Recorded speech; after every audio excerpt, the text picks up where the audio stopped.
괜찮겠습니다. 시작.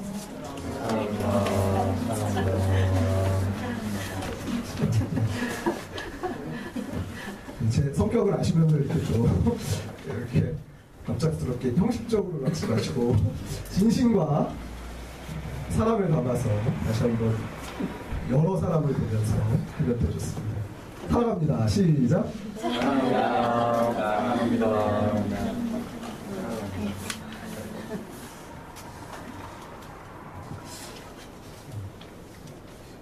유재석이라는 사람이 지금 십수년간 거의 연예계 탑의 자리를 놓치지 않고 지금도 건재하게 왕성하게 활동하고 있는데, 유재석이 어렸을 때부터 남들 웃기는 데 엄청난 소질을 가지고 있었다고 합니다. 유능님이라고 하잖아요. 하나님이 아니라 유능님이라고. 학창시절에 오락반장을 하는 동아했고, 고등학교 시절부터 방송에 이렇게 출연할 기회들이 있었다는 거예요. 고등학교 시절부터. 그러니까 시청자들에게 웃음을 주고, 고등학교 시절부터 그랬으니까, 이 사람이 얼마나, 그 동네나 주변 사람들한테 얼마나 인정을 받고 유명했겠어요. 남들을 웃기는 것에, 또 사람들의 인기를 얻는 것에 최고의 소질을 가지고 있다고 생각한 그는 20세에 KBS 대학 개그제에 참가했고, 그래서 20세니까 누구보다 빨리 개그계, 연예계에 데뷔한 것이죠. 고등학교 졸업하자마자 이제 데뷔한 거니까. 심지어는 그 대학 개그제에 대상이 아니고 장려상을 받았기 때문에 되게 서운해할 정도로 아주 자만심이 있었고 자신감도 넘쳤는데, 그러나 데뷔 이후에 학창시절과는 달리 어느 누구도 자신을 알아주지도 않고 또 인기도 없고 그런 개그맨 시기를 10년이나 겪게 되면서 한 번만이라도 기회를 얻게 되면 정말 교만하지 않고 열심히 해서 나중에 열심히 해서 인기를 얻더라도 절대로 초심을 잃어버리지 않겠다고 다짐하고 또 다짐하고, 이렇게 기도한 동영상 같은 것들도 있더라고요. 여러분들도 보신 분들도 있겠지만. 그리고 진짜로 유재석이라는 사람이 대단한 것은 그 기도대로, 누구나 그런 시절이면 그런 기도를 할 수 있을 텐데 그 기도대로 지금 정말 최고의 자리에 있지만 초심을 잃지 않으려고 애를 쓰면서 지금의 유재석이 된 것이라고 하잖아요. 여러분들 거의 다 아실 것 같습니다. 저는 그런 생각을 해봐요. 처음부터 다 가지고 있거나 아니면 한 번도 잃어버려 본 적이 없으면 그거에 대한 본질을 잘 깨닫지 못하는 것 같아요. 무엇인가 잃어버려 보면 사람들은 그제서야 그거에 대한 본질을 깨닫게 되는 것 같습니다. 대부분 대기만성형 이런 연예인들 있잖아요. 그런 사람들 보면 인기를 잃어버린 경험을 가졌지만 인기를 잃어버리면서 오히려 인기라는 게 있다가도 없어지는 것이구나 이러면서 그게 헛되다는 사실을 깨닫고 마음을 비우고 더 그냥 자신의 일에 충실해서 나중에 이렇게 성공하는 이 경우들을 종종 보게 되잖아요. 그러니까 인기를 잃어버린 후에야, 가지고 있을 때는 잘 모르는데 잃어버린 후에야 그것이 별로 대단한 게 아니고 헛된 것이라는 본질을 알게 된다는 것입니다. 돈도 비슷하죠. 인기뿐만 아니라 돈에 집착하고 돈을 많이 모았던 사람이 그때는 모르는데 그게 다 그냥 있을 줄 알고 자기를 보호해줄 것 같지만 돈을 다 잃어버린 후에야 돈은 있다가도 없고 없다가도 있을 수 있는 것이니까 이런 거에 집착할 필요가 별로 없구나, 더 가치 있고 영원한 것에 마음을 두는 게 낫겠다라는 생각을 잃어버려 본 다음에는 이제 깨닫게 되는 경우가 많다는 것이죠. 돈이나 명예 같은 것, 인기 같은 것은 잃어버려 본 사람들이 그게 이제 헛되다는 걸 아는 반면에 또 잃어버리면 참된 것을 알게 되는 경우도 있죠. 예를 들어서 가족이나 친구 같은 소중한 사람들 있잖아요. 그런 사람들은 곁에 있으면 얼마나 소중한지 잘 알지 못하고 그냥 알긴 알아도 그렇게 절실하지 않다가 돌아가시거나 헤어져 있거나 그렇게 되면 얼마나 소중했는지 또 얼마나 사랑했어야 했는지 깨닫게 되는 것이죠. 시간을 미루지 말고 효도도 해야 되고 사랑도 해야 되고 함께 있어야 되는 이유들이 바로 그런 것이죠. 아무리 급하고 중요하고 바쁘고 대단한 일이 많은 것 같아도 사실 더 중요한 것은 우리가 소홀히 하는 것들, 사실은 중요한데 우리가 잘 못하는 것들, 그런 것들이 참된 본질일 수 있다는 것이죠. 가족의 사랑뿐만 아니라 건강 같은 것도 그렇잖아요. 건강도 있을 때는 그게 뭐 대단한지 모르고 없어봤어야 그게 소중한 줄 아는데 진짜 없어보면, 건강을 잃어보면 얼마나 가치 있고 얼마나 소중한 것인지 알게 됩니다. 그래서 건강은 잃어버린 후에 그것의 소중함을 깨닫고 뭐 그래야지 말고 가지고 있을 때 지켜야 되고 소중하게 잘 관리해야 된다고 여러분들이 그렇게 말씀하시잖아요. 그러니까 뭐 이게 헛된 것이든 아니면 참된 것이든 부질없는 것이든 영원한 것이든 어쨌든 그걸 가지고 있을 때, 잃어버려 본 적이 없을 때는 그 본질 가치를 잘 모르다가 잃어버려 본 후에야 이것이 쓸모없고 헛되구나, 이것이 참되고 아주 중요했구나, 이것을 느끼게 되는 경우가 많다는 거예요. 사람들은 참 왜 그런지 모르겠어요. 그러니까 잃어버려 보지 않고 본질을 깨닫게 된다면 참 지혜롭고 복되는 것이죠.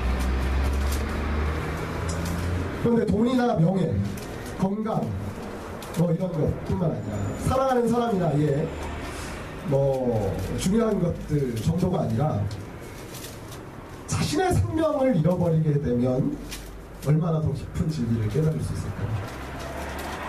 그러니까 돈만 잃어버려도 뭔가 중요한 것들을 깨달을 수 있고 물질에 대한 태도 자체가 달라지는 사람들 있잖아요. 건강만 잠깐 잃어봐도 이게 얼마나 내가 건강이 소중한지, 관리를 잘해야 되는지 여러 가지를 깨달을 수 있잖아요. 그렇다면 아예 삶 자체를 잃어버리면, 생명을 잃어버리게 되면 얼마나 더 많은 것을 깨달을 수 있겠습니까? 아예 인생의 본질에 대해 참된 진리를 깨달을 수 있지 않겠어요? 인생이란 사실은 이런 것이구나. 실제로 거의 죽음의 부터까지 다녀오신 분들, 거의 뭐 죽다 살아나신 분들, 이런 분들은 인생에 대한 깊은 통찰을 얻게 되고 겨우 그 위기에서 다시 살아나면 이전과는 전혀 다른 모습으로 살아가시는 분들을 이렇게 보게 되잖아요. 예전에는 뭐 이렇게 살았지만 큰 병을 앓다가 다시 회복된 다음에 전혀 달라진 삶을 살고 가치관이 달라지고 인생관이 완전히 달라지는 것을 보게 됩니다. 그러니까 생명을 잃어버릴 위기에서, 우리 사람들이 그렇듯이 잃어버릴 위기에서 진정한 삶의 본질을 깨닫게 되는 것이겠죠.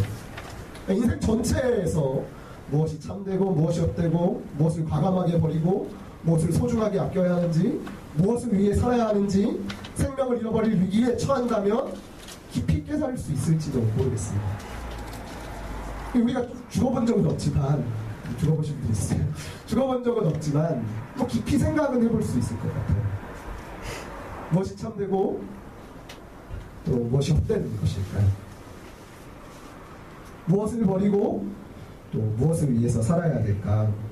성경이 우리한테 이렇게 알려주십니다. 성경은 뭐라고 알려주시냐면 율법으로 말미암는 죄의 정욕은 헛된 것입니다.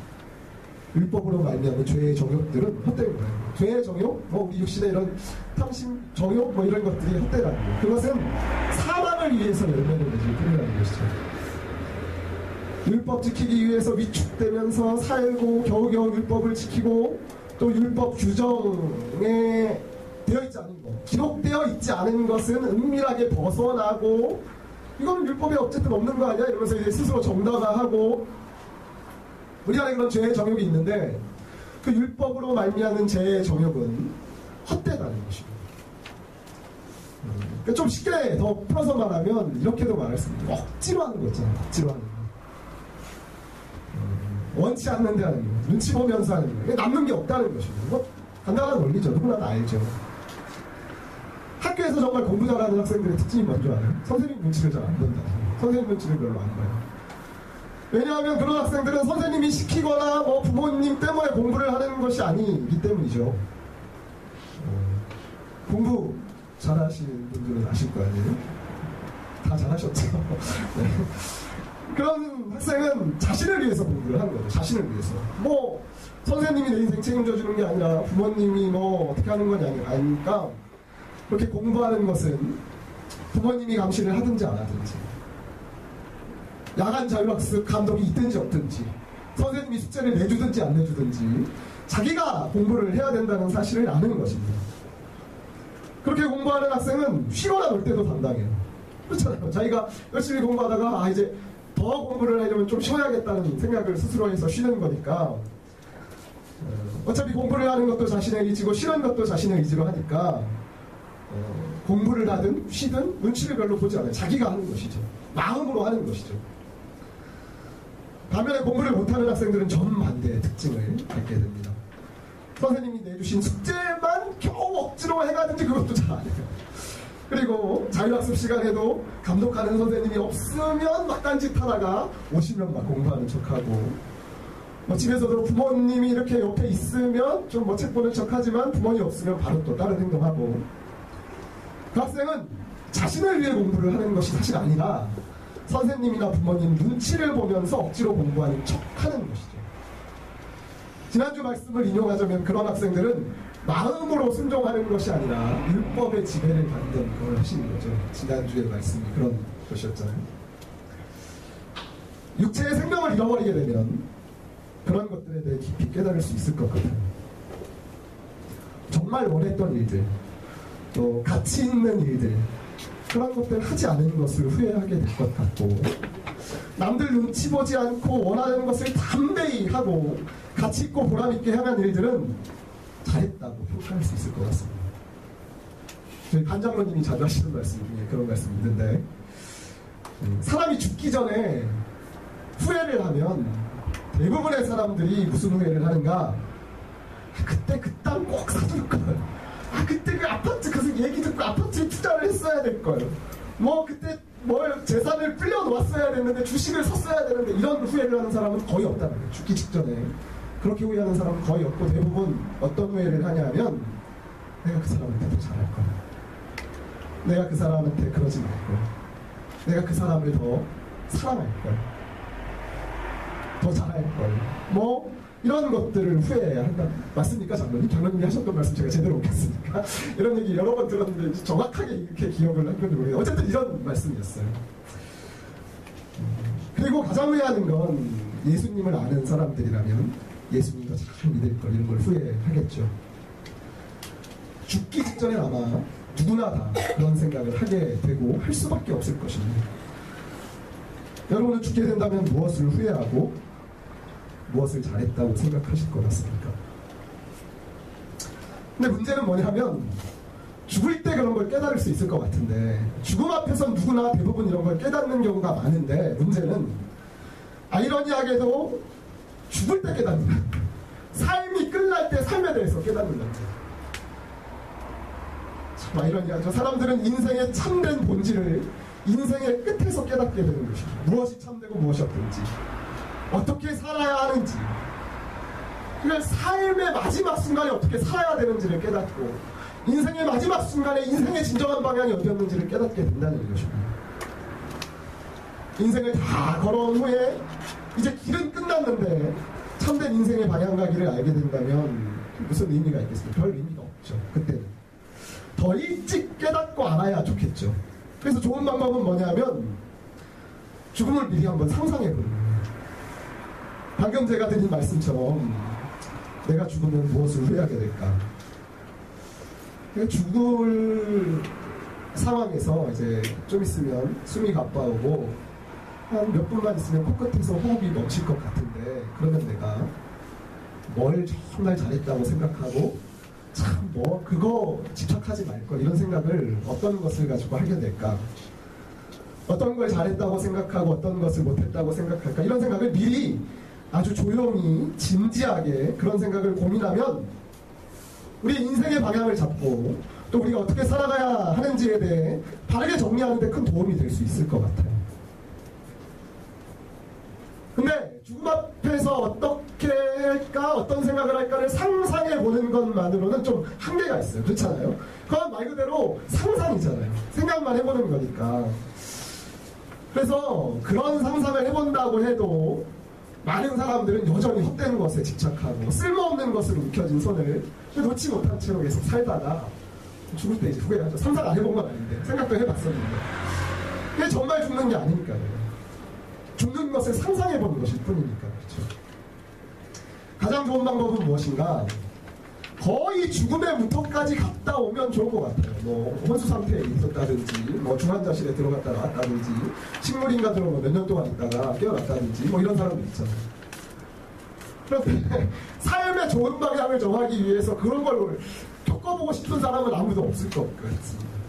그렇게만 된다면, 그런 일만 겪는다면 정말 남들이 전혀 생각하지 못한 정말 분명하고 확고한 인생의 가치관을 잡을 수는 있을 텐데, 깨달을 수는 있을 것 같은데, 그렇게 되는 건 너무 무섭잖아요. 힘들잖아요. 그리고 또 그거보다 더 좋은 확실한 방법이 있습니다. 뭐예요? 죽는 것. 죽음은 있어요. 죽는 것이 가장 확실한 방법입니다. 그래서 성경은 우리를 향하여서 죽으라고 말씀하십니다. 아니, 죽으라고 말씀하시는 게 아니라 너희는 죽었다고 말씀하십니다. 오늘 4절 한번 읽어볼까요? 4절 7장 4절이죠? 시작. 그러므로 내 형제들아 너희도 그리스도의 몸으로 말미암아 율법에 대하여 죽임을 당하셨으니. 네, 여기까지 읽겠습니다. 우리도 죽임을 당했다는 거예요. 우린 죽었다는 거예요. 그리스도의 몸으로 말미암아 율법에 대해서 죽임을 당했다는 것이에요. 근데 이 말씀이 참 어려워요. 이해는 하겠어요. 무슨 말인지는 알겠는데, 사실 우리는 육신이 정말 죽어본 경험이 없기 때문에 지금 살아있는데 죽어본 적이 없는데 이런 말씀을 하시면 대충 이제 어떤 말씀을 하시려는 거구나, 어떤 뜻이구나는 알지만 공감이 되지 않는 경우가 있습니다. 솔직히. 근데 성경은 우리가 예수 그리스도를 믿고 예수와 합하여 세례받을 때, 그때 예수님의 죽으심과 합하여 세례를 받는 것이라고 알려주셨습니다. 6장 3절에 나오는데요. 제가 읽어드리겠습니다. 무릇 그리스도 예수와 합하여 세례를 받은 우리는 그의 죽으심과 합하여 세례를 받은 줄을 알지 못하느냐. 예수님을 믿고 세례를 받게 된 사람들은, 예수님을 믿는 사람들은 다 세례를 받게 되잖아요. 세례가 무엇인가 하면 예수 그리스도와 합하여 죽는 것이라는 거예요. 죽음을 상상하거나 혹은 죽는 어떤 의식을 갖는 게 아니라 그게 죽는 것이라는 거예요. 정말 죽는 것이라는 거예요. 원래 성경에서 말하는 세례는 우리는 이제 물을 이렇게 얹거나 뿌리는 세례를 행하는데, 성경에 나오는 세례, 성경에서 말씀하시는 세례는 물에 완전히 들어갔다가 나오는 침례. 그래서 이제 꼭 이렇게 해야만 된다라고 주장하는 그 교파는 침례교라고도 하잖아요. 그러니까 세례는 사실 그 예수님이 받으시고 신약 성경에 나오는 거의 언급되어 있는 세례는 물에 푹 들어갔다가 나오는 거예요. 지금도 뭐 순복음 교회나 침례교회는 이렇게 세례를 행하죠. 침례를 행하죠. 그렇게 물에 들어갔다가 나오는 의식은 예수를 믿게 되었다는 하나의 예식, 하나의 형식이 아니라는 거예요. 그 순간 죽었다는 것이에요. 하나님이 인정하시는 실제적인 죽음이라는 것입니다. 예수님을 믿고 세례를 받은 사람의 육체는 그 순간 죽은 것입니다. 예수와 함께 세례를 받는 순간 죽었다는 거예요.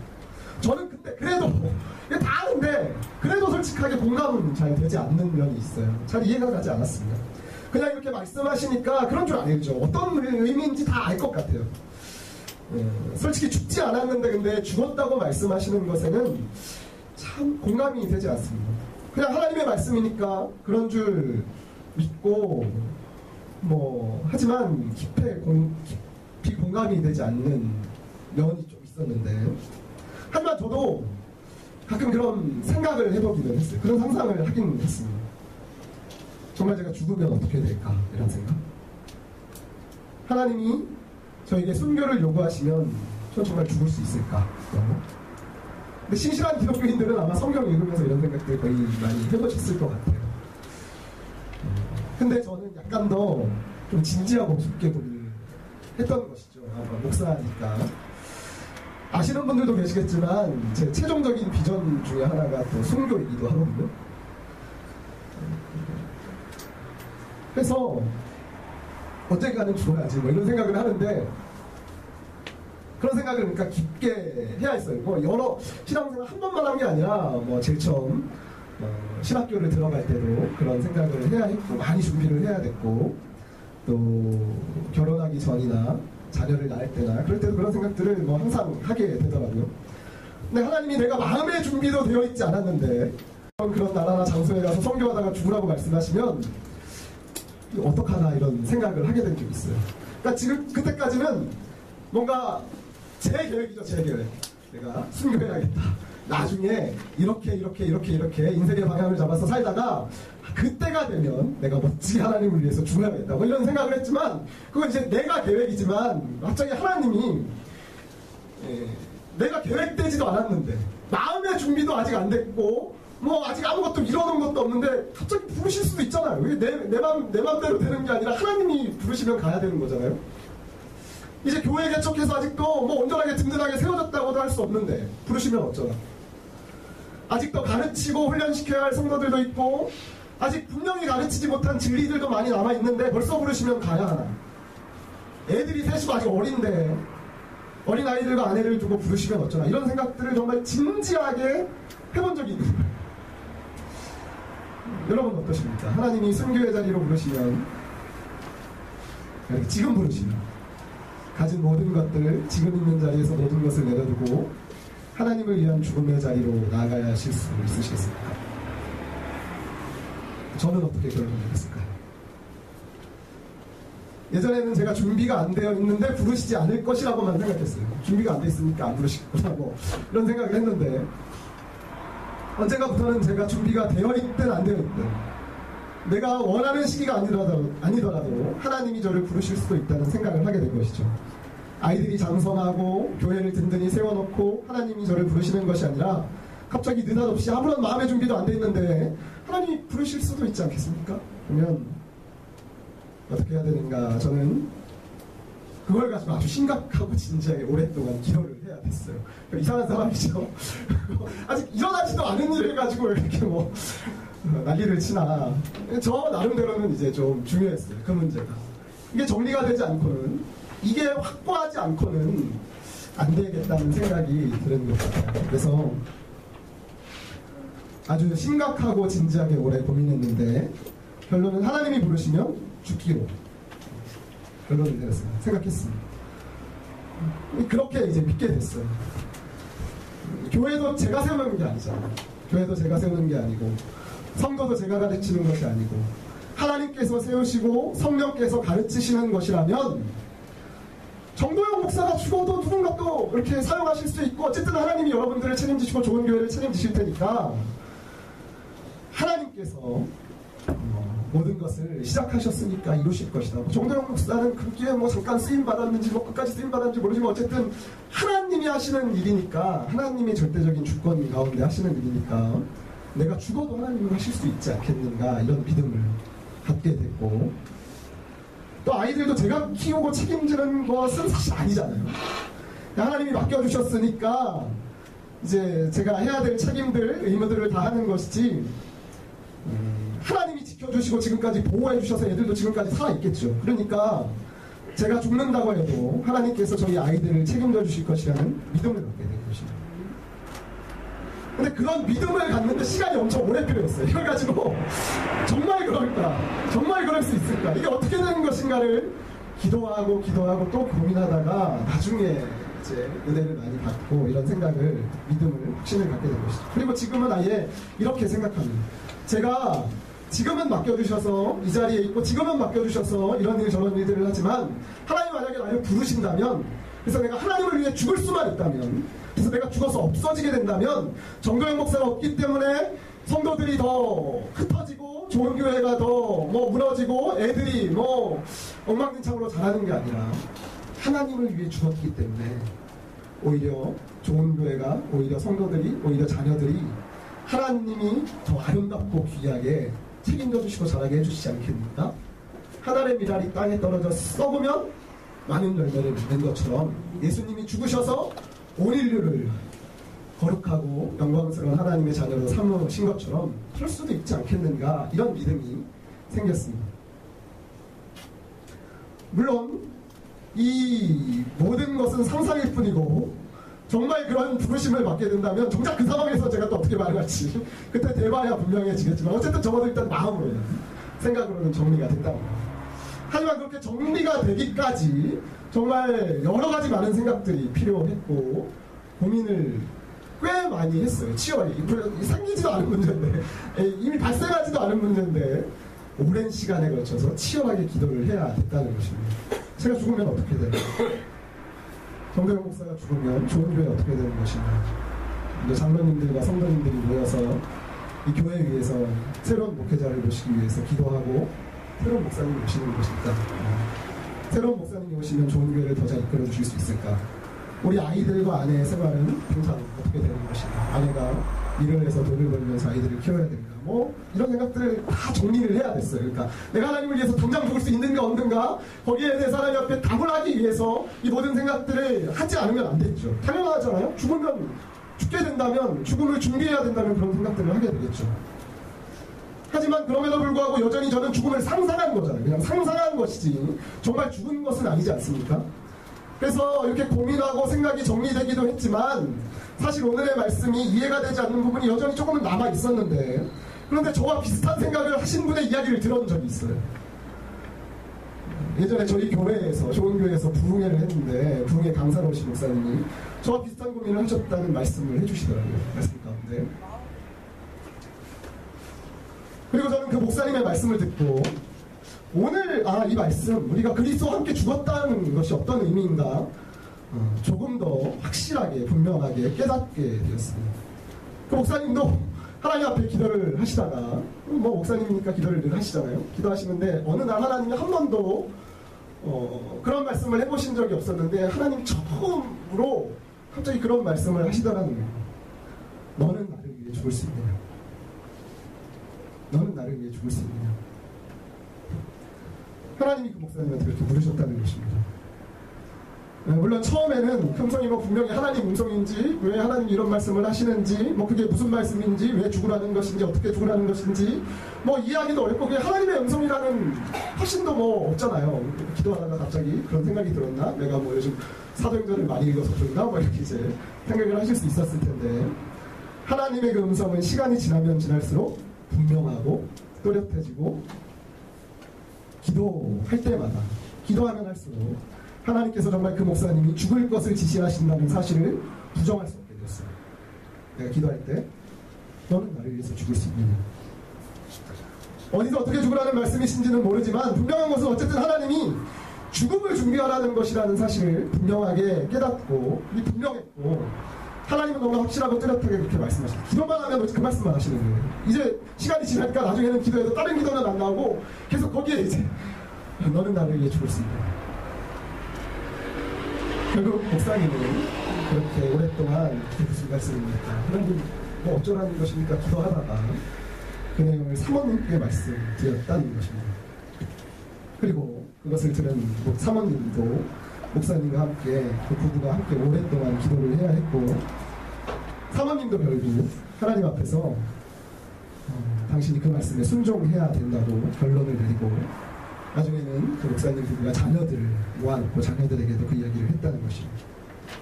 그리고 온 식구가 아버지 목사님의 죽음을 이제 다 준비하기로 했다. 하나님이 그렇게 말씀하셨으니까 이제 준비가 되었다고 하나님께 말씀드리면 어디로 가서 어떻게 죽으라고 말씀하실지 모르는 거잖아요. 그 사모님과 자녀들과 목사님이 그때부터 이제 기도를 하십니다. 하나님 순종할 수 있게 해주시옵소서. 기쁨으로 감당할 수 있게 해주시옵소서. 하나님의 뜻이라면 죽음의 자리라도 감사하고 가게 하여 주시옵소서. 그런 마음이 이제 다 준비될 때까지 기도를 했는데, 가족들이 얼마나 울면서 기도를 했겠어요. 아버지 돌아가시는데 하나님이 이제 아버지를 어떻게 부르실지는 모르지만 죽음을 준비하라는 말씀을 들었는데, 뭘 시키시려고 하시는 건지 모르지만 어쨌든 얼마나 온 가족이 우셨을까요? 얼마나 기가 막혔을까요? 얼마나 많이 성경을 통해 묵상하시고 하나님의 뜻이 무엇일지 물으셨을까요? 어쨌든 결국 목사님과 그 가족들은 이제 목사님의 죽음을 완전히 다 준비하게 이르렀어요. 그리고 목사님은 온 식구들도 이제 다 마음의 준비가 되어 있고, 목사님 당신도 마음의 준비가 다 된 후에 하나님 앞에 기도하실 때 그걸 하나님께 아뢰기로 했습니다. 하나님 준비됐습니다. 이렇게. 네, 목사님이 기도를 시작하시자 역시 아니나 다를까 그동안 계속 찾아오셔서 똑같은 말씀을 하셨던 하나님이 또 분명하게 물으셨다는 거예요. 너는 나를 위해 죽을 수 있느냐? 목사님은 오랫동안 준비해온 대답을 하셨다는 거예요. 네, 하나님 준비되었습니다. 하나님을 위해 죽겠습니다. 그랬더니 하나님께서 그날부터 전혀 새로운 말씀을 또 하셨다는 것입니다. 너는 죽었다. 하나님은 그 목사님께 그날부터 말씀하셨어요. 너는 죽었다. 저는 그 목사님의 말씀을 듣고 오늘 본문의 말씀을 분명하게 이해하게 됐습니다. 무릇 그리스도 예수 앞하여 세례를 받은 우리는 그의 죽으심과 앞하여 세례를 받은 줄을 알지 못하느냐. 그러므로 내 형제들아 너희도 그리스도의 몸으로 말미암아 율법에 대하여 죽임을 당하였으니 우리는 그리스도 예수 앞하여 죽은 것입니다. 죽음을 상상하거나 죽음의 의식을 치러서 세례만 받은 게 아니라 하나님이 정말 죽었다고 우리를 인정하시고 우리는 정말 죽었다는 거예요. 하나님은 우리를 향하여서 말씀하고 계시는 것입니다. 너는 죽었다. 너는 죽었다는 거예요. 여러분은 예수 그리스도의 몸으로 말미암아 죽으셨습니까? 저는 아주 간절히 기도하게 될 때 종종 그런 기도를 드려요. 정말 이번 한 번만 용서해 주시면, 이번 한 번만 살려주시면 전심을 다해서 하나님을 섬기겠다고 그렇게 기도할 때가 있어요. 잘못을 많이 하면 그렇게 기도해야죠. 하나님, 지금은 아닙니다. 지금은 너무 상황이 준비되어 있지 않습니다. 하나님, 지금 하나님을 위해 제가 순교하는 것은 너무 무책임할 수도 있습니다. 제발 지금 말고 조금만 기다려 주십시오. 한 번만 더 기회를 주십시오. 조금만 더 시간 주십시오. 제발 살려주시옵소서. 그러면서 기도하면 하나님께서 지금 당장 저를 부르시지 않으시고 시간을 조금만 더 주시고 기회를 한 번 더 주신다면 전심을 다해서 나의 몸과 마음을 모두 하나님께 모두 다해서 오직 여호와 하나님만을 섬기며 우리 구주 예수 그리스도만을 위해서 살겠다고 하나님 앞에서 다짐하고 또 다짐했던 기억들이 여러 번 있습니다. 하나님, 잘못했습니다. 한 번만 살려주십시오. 하나님, 회개합니다. 한 번만 기회를 주십시오. 헛된 것, 명예나 돈이나 쾌락에 연연하지 않고 사람 눈치 보지 않고 오직 하나님이 하라고 하시는 거 다 하고 하나님이 금하시는 것은 다 버리고 오직 전심을 다해 하나님의 뜻대로 살겠다고 각오하면서 기도를 하는 것이죠. 그럴 때는 다른 사람들이나 나의 뜻이나 그런 거 다 버리고 세상의 기준과 가치관 다 버리고 사람들의 눈과 시선은 다 무시하고 오직 성령의 인도하신 대로 살겠다고 각오를 하면서 살려달라고 기도하는 것입니다. 사실 예수 그리스도의 몸으로 말미암아 율법에 대해서 죽은 우리는 더 이상 육신을 주인으로 섬기지 않습니다. 죄의 종으로 율법의 지배를 받지 않습니다. 그것에서 벗어나기 위해서 죽은 것입니다. 왜 우리가 죽었냐 하면 죄 지었으니까 잘못했으니까 너넨 죽어 마땅해. 그러니까 죽는 척이라도 해 라는 게 아니라 죄의 모든 대가를 지불하고 이제 더 이상 율법의 지배를 받지 않게 이제 율법의 정죄에서부터 자유로울 수 있도록 율법에 대해서 죽는 것입니다. 죄 지었으니까 죽고 이제는 더 이상 정죄에 당하거나 심판당할 수 없게 된 것입니다. 그것에 벗어나기 위해서 죽은 것이기 때문에 율법 때문에 두려워하거나 우리는 위축되지 않는 것이죠. 사탄은 우리를 고발하면서 자꾸 우리에게 죄책감과 자괴감을 주려고 하겠죠. 여러분 잘못하면 틀림없이 사탄은 죄책감을 심어주고 자괴감을 심어주고 죄의 정욕에 얽매였던 우리가 하나님 앞에 나아갈 수 없고 너는 하나님의 버림을 받을 것이고 너는 죽어 마땅하고 너는 부끄러운 줄 알라고 사탄은 우리에게 그렇게 말하겠죠. 하지만 우리는 죽었어요. 죽어 마땅하기 때문에 죽었습니다. 우리는 율법의 정죄로부터 벗어나서 해방된 것입니다. 이제 우리는 우리를 위해 죽으시고 다시 살아나신 분을 새로운 주인으로 섬기는 것이죠. 그분의 통치는 은혜로운 통치입니다. 지난주에 배웠듯이 우리 주 하나님은 은혜로 의로 통치하시는 분이잖아요. 그분은 율법으로 우리를 인도하시지 않으십니다. 우리는 법 때문에 순종하지 않고 은혜 때문에 마음으로 순종하는 것이죠. 마음으로. 그리고 하나님은 우리 마음에 성령을 선물로 부어주셔서 우리가 마땅히 가야 될 길을 알게 하시고 우리 마음대로 행하는 것이 아니라 우리의 마음으로 순종하지만 우리가 이렇게 하고 싶은 마음이 있으니까 이렇게 순종하고 저렇게 하고 싶은 마음이 있으니까 저렇게 순종하는 것이 아니라 우리에게 성령을 부어주셔서 성령의 인도하심을 받아 마음으로 순종할 수 있게 한다는 것입니다. 두려움과 죄책감, 책임감과 부담감으로 반드시 해야 한다고 생각하는 것이 아니라 은혜와 감격, 감사와 평강 속에서 성령을 따라 섬기는 것입니다. 이제는 우리가 얽매였던 것에서 대하여 죽었으므로 율법에서 벗어났으니 이러므로 우리가 영의 새로운 것으로 섬길 것이요 율법 조문에 묵은 것으로 아니할지니라. 아멘. 하나님 우리에게 이렇게 말씀하시는 겁니다. 이제 말씀을 맺겠습니다. 여러분, 저를 한번 따라해 보십시오. 그리스도의 몸으로 말미암아 율법에 대하여 죽임을 당하였으니 율법에 대하여 죽으리니 좀 더 큰 목소리로 나는 죽었다. 나는 죽었다. 죽었습니다. 여러분이 육신의 정욕 때문에 죄를 지었을 때 사탄이 여러분들을 고발할 거예요. 사탄은 그런 존재예요. 사탄이란 이름이 고발하는 자라는 뜻이에요. 마귀는 우리에게 죄책감과 자괴감을 줄 것입니다. 너는 하나님 앞에 나아갈 수 없다. 너같이 더러운 놈은 하나님께 벌을 받아야 마땅하다. 하나님께 버림받아야 된다. 넌 죽어 마땅하다고 할 것입니다. 그때 여러분 오늘의 말씀을 기억하시고 이렇게 마귀를 대적하십시오. 맞습니다. 저는 하나님 앞에 죽어 마땅합니다. 저는 하나님 앞에 가까이 나갈 자격이 없습니다.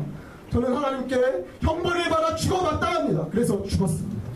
저는 죽었습니다. 나는 죽었습니다. 율법에 대하여 죽었습니다. 그리스도의 몸으로 말미암아 나는 진실로 죽었습니다. 여러분, 잘못을 해서 누군가 여러분을 비난하거든, 여러분이 정말 잘못한 게 맞아서 사람들의 비난과 조롱을 받아야 하거든, 부끄러움과 수치를 받아야 하거든, 여러분 하나님 앞으로 나아가셔서 회개하시면서 이렇게 기도하십시오. 하나님, 전 죽어 마땅합니다. 저 같은 놈은 죽어도 쌉니다. 하나님, 그래서 저는 죽었습니다. 하나님께서 저를 죽이셨습니다. 저는 예수 그리스도의 몸으로 말미암아 율법에 대하여 죽었습니다. 여러분은 죽었습니다. 죄를 지었기 때문에 죽었습니다. 예수 그리스도로 말미암아 죽은 것이죠. 예수 그리스도와 합하여 죽었습니다. 그래서 여러분을 율법으로부터 이제 자유롭게 된 것입니다. 할렐루야. 아무도 여러분을 정죄할 수가 없어요. 누구도 여러분을 비난할 수 없습니다. 여러분을 죽어 마땅하다고 말할 수 없어요. 죽었으니까. 여러분은 죽었기 때문에, 죄의 정욕에 얽매여 있던 여러분의 육체는 죽었기 때문에, 우리는 모두 그리스도로 말미암아 그리스도 앞에 죽었기 때문에 그래서 자유롭습니다. 할렐루야. 죽었으니까 해방된 거예요. 율법의 비난으로부터 정죄로부터 우리는 더 이상 얽매이지 않아요. 어느 누구도 우리를 비난하거나 정죄할 수 없어요. 우리는 이미 죽었으니까.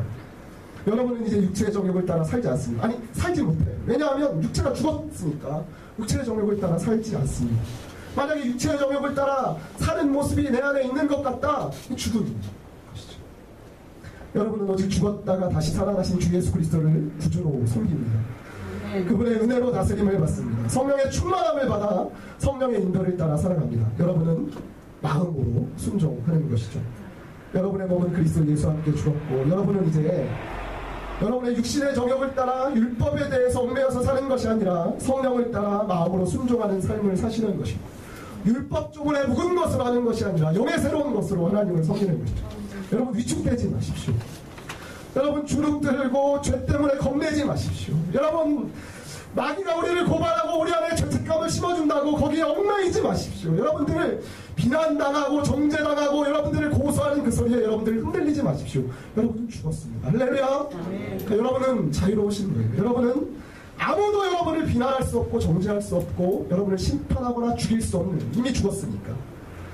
율법 조문에 묵은 것으로 하나님을 섬기지 마시고 오직 성령으로 하나님을 담대히 섬기시는 우리 모든 성도님들이 되시길 주님의 이름으로 축원합니다. 기도하겠습니다. 우리가 합심해서 기도하겠습니다. 하나님, 우리가 부끄러운 모습이 있습니다. 아버지 하나님, 우리가 죽어 마땅한 죄인입니다. 죄의 삭시 사망임을 알고 있습니다. 그래서 하나님께서 우리를 죽이셨습니다. 하나님 감사합니다. 죽으실 뿐만 아니라 다시 살아나신 그리스도와 합하여 우리가 새 생명 가운데 살게 하셨습니다. 하나님 감사합니다. 이미 죽은 우리는 이제 새 생명으로 성령의 인도하심을 따라 율법에 묵은 것이 아니라 영의 새로운 것으로 섬기며 하나님께 영광 돌리며 살게 하여 주시옵소서. 우리 주여 한번 부르시고 간절히 기도하겠습니다. 주여 사랑의 하나님, 은혜를 진실로 감사를 드립니다. 아버지 하나님, 신앙생활할 때 아버지 하나님, 우리가 성령의 인도하심을 받고 성령의 새로운 것으로 인도함을 받지만 아버지 하나님 마음으로 순종하며 아버지 하나님 율법의 정죄를 받지 아니하지만 아버지 하나님 우리가 연약하고 아버지 우리가 죄짓고 아버지 하나님 우리가 게으르고 부족한 모습이 아버지 하나님 느껴질 때마다 아버지 하나님 우리가 주님 앞에 아버지 하나님 죄송스럽고 위축하기 사탄이 우리를 고발하는 것을 아버지 우리가 주님을 주님 앞에 고백합니다.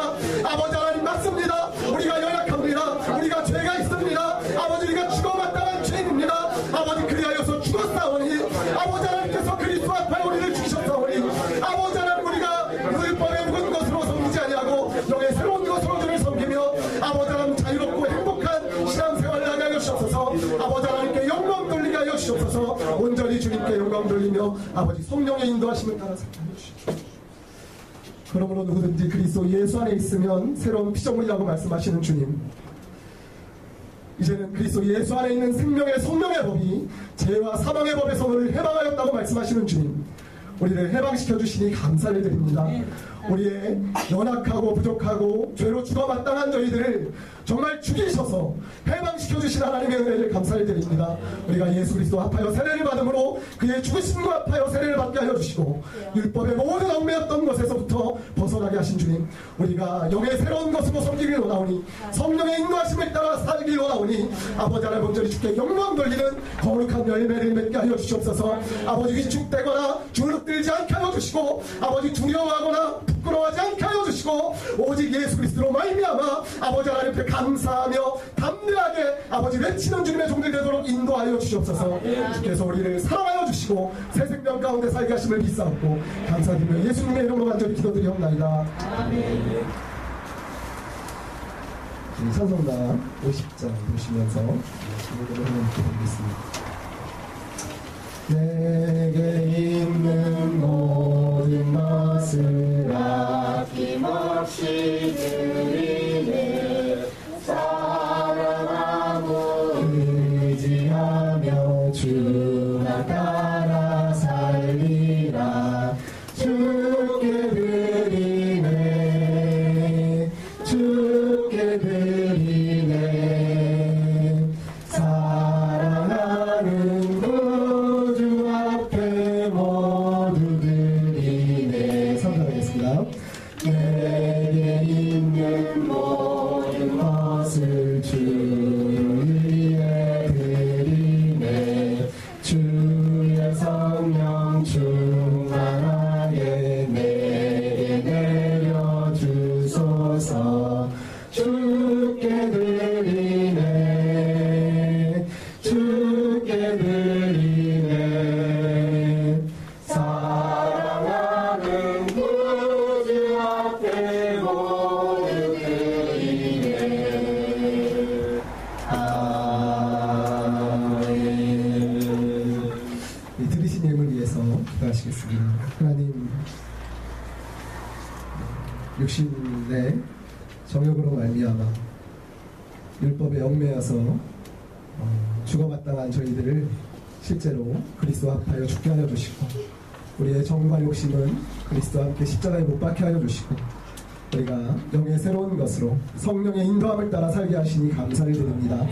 오늘도 우리가 마음으로 순종하며 주 앞에 나와 예배하며 아버지 하나님 우리의 정성과 믿음을 담아 주 앞에 예물을 올려드리오니 주님 기쁘게 받아 주시옵소서. 아버지 하나님 단순히 돈을 드린 것이 아니오 우리의 마음을 드리고 우리의 믿음을 드리고 우리의 생명을 드린 줄 주님께서 아시겠사오니 아버지 하나님 정성과 사랑으로 주님 앞에 예물 드린 모든 손길들 위해 말씀에 순종하며 믿음으로 주님 올려드린 모든 손길들 위해 주님께서 하늘의 신령한 모래문을 열어주시고 땅에 기름진 것으로 넉넉하게 채워주시옵소서. 아버지 들어가는 나라 복이 되게 하여 주시고 말씀에 기록하고 약속하신 대로 저희들에게 복을 내려주시옵소서.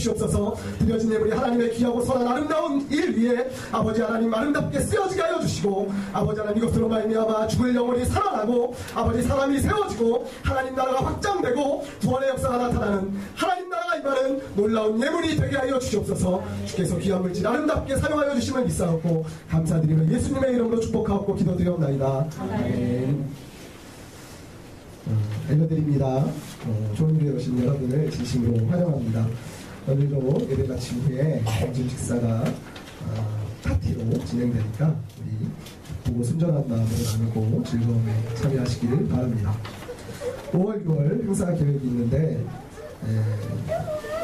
6월 첫 주에 성찬 예식이 있습니다. 마음으로 준비해 주시고 또 6월 둘째 주에 우리 상반기 결산 재직회가 있는데 우리 재림 집사님과 모든 재직 회원들은 기도로 준비해 주시고 가장 중요한 건 6월 26일 영원권 큰잔치가 있습니다. 이제 조금만 더 하면 될 것 같지 않아요? 여러분 오늘 지금 빈자리가 한 5자리 정도 되는데 아쉽습니다. 6자리 비어있는데 저거 이제 채울 수 있잖아요. 백범숙 권사님, 안봉래 집사님만 오셨어도 한 3자리, 4자리밖에 안 남는데 여러분들 이 교회를 터뜨립시다. 할렐루야. 여기 좁아서 못 앉게 이렇게 만들어야 됩니다. 여러분들 전도를 위해서 기도를 많이 하시고 영국은 큰잔치를 위해서 한 영혼을 붙들고 기도하시는 여러분들 되시기를 바랍니다. 우리 다 같이 일어나셔서 찬송가 292장 찬송가 292장 통합찬송가 415장 우리 1절 4절을 부르시고 제가 죽단으로 예배를 마치겠습니다. 주 없이 살 수 없네 죄인의 구주여 그 귀한 보배 피로 날 구속하소서 구주의 사랑을 오늘리신 보혈이 내 소망 나의 위로 내 영광 됩니다. 주 없이 살 수 없네 세월이 흐르고 이 깊은 도로 속에 내 생명 끝나도 사나운 풍랑일 때 날 지켜주시니 내 곁에 계신 주님 늘 힘이 됩니다. 아멘. 기도하겠습니다. 지금은 우리의 길과 진리와 생명이 되시는 우리 구주 예수 그리스도의 은혜와 하나님 아버지의 무한한 사랑하심과 성령님의 감화 감동 교통 내주 위로 역사 충만케 하심이 우리 주 예수 그리스도 합하여 세례를 받음으로 함께 이미 죽은 주의 권속들 머리머리 위에 이제 율법 조문에 묵은 것이 아니라 영의 새로운 것으로 섬기기를 소원하는 사랑하는 주의 백성 머리머리 위에 저들의 가정과 생업과 건강과 앞길과 모든 기도의 제목들 위에 주의 피로 값주고 사신 좋은 교회 위에 이제부터 영원 무궁토록 함께 있을지어다. 아멘.